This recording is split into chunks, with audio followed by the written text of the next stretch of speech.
You know, we tend to think of cybercrime as just chaos, right? Random attacks, random motives. But what if it isn't? What if there's a cold, hard logic behind it all? Today, we're diving into the hidden strategy that criminals are using to win pretty much every time. So, to really get a handle on what we're up against, we need a little shift in perspective. We have to stop thinking about cybercrime as just random malice. It's not chaos. It's actually a game, a super strategic one, with clear rules, players, and, you guessed it, winners and losers. I mean, this is the question that keeps security experts up at night, isn't it? You can have the best firewalls, the smartest people, the latest and greatest software, and yet the bad guys still get through. Why does it always feel like we're playing catch-up? And that is the absolute crux of it. The thing is, the attackers aren't just playing our game better. They've created an entirely different game, one where the rules are stacked from the very beginning to give them the advantage. So what is this secret playbook they're using? You might be picturing some hidden hacker manual, right? But it's not that at all. It's actually a formal field of study, something that's been used for decades in economics and military strategy. And now, it's the weapon of choice for cybercriminals. At its heart, game theory is really just the science of strategy. It's a way of analyzing situations where what you get depends not only on your choice, but on the choices of others too. It's all about predicting your opponent's move so you can make the best possible choice for yourself. Okay, so to really get our heads around this, we've got to look at one of the most famous ideas in all of game theory. It's the perfect illustration of how two totally rational people might end up not cooperating, even when it seems like it's the best thing for both of them. Now, what's fascinating here is the logic. Put yourself in prisoner A's shoes for a second. Let's say prisoner B stays silent. Well, A's best move is to betray them and walk free. 0 years is better than 1. Okay, now what if prisoner B betrays? A's best move is still to betray them, because serving 5 years is way better than serving 10. So no matter what the other person does, the most rational choice for the individual is always to betray. And the result? They both betray, and they both get a worse outcome than if they just trusted each other. Okay, so how does a weird thought experiment about prisoners connect to cybercrime? Well, hackers have taken this exact logic and turned it into a weapon. And we see it in one of the most devastating attacks out there today. Ransomware. I mean, really, just picture it. All of it. Your family photos, your company's entire database, your whole digital life, just gone, encrypted. And there's only one person in the entire world who has the key. And that is the dilemma. This isn't just about a virus anymore. It's a high-stakes psychological game they're playing with you.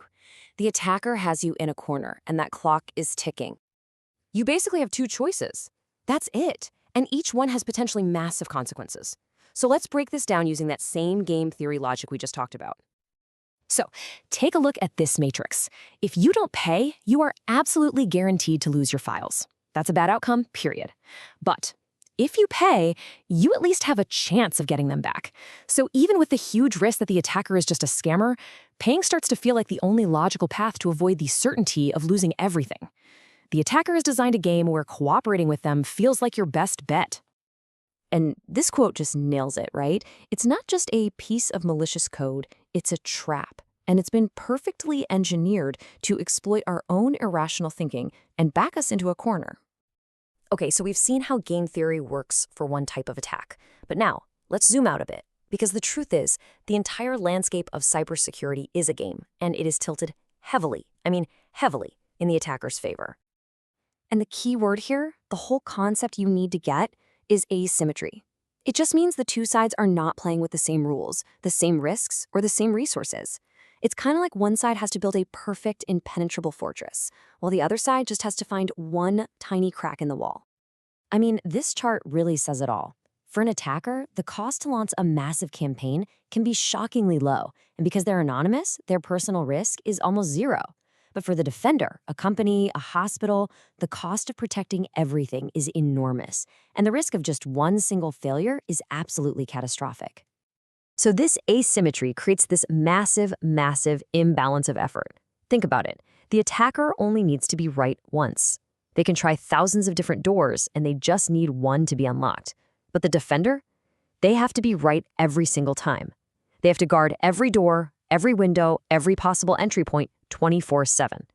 And when you factor in the anonymity of the internet and the chance for $1 million payday, you start to see why this game is so hard for the good guys to win. Okay, so this all sounds pretty bleak, right? If the game is rigged against us, what are we supposed to do? Is it hopeless? Can we ever flip the board on them? Can we actually change the rules of the game itself? Well, here's the thing. The most important takeaway is this. Just by understanding that we're in a strategic game, we can start to think differently. We can analyze the attacker's incentives, we can predict their moves, and we can build defenses that do more than just block an attack. They can actually change the entire cost-benefit calculation for the criminal in the first place. And that's really the big question I want to leave you with. For way too long, cybersecurity has been about building higher walls, about playing defense. But in a game of strategy, defense alone is never enough to win. So the real question is, how do we stop just playing their game and finally start writing some new rules of our own?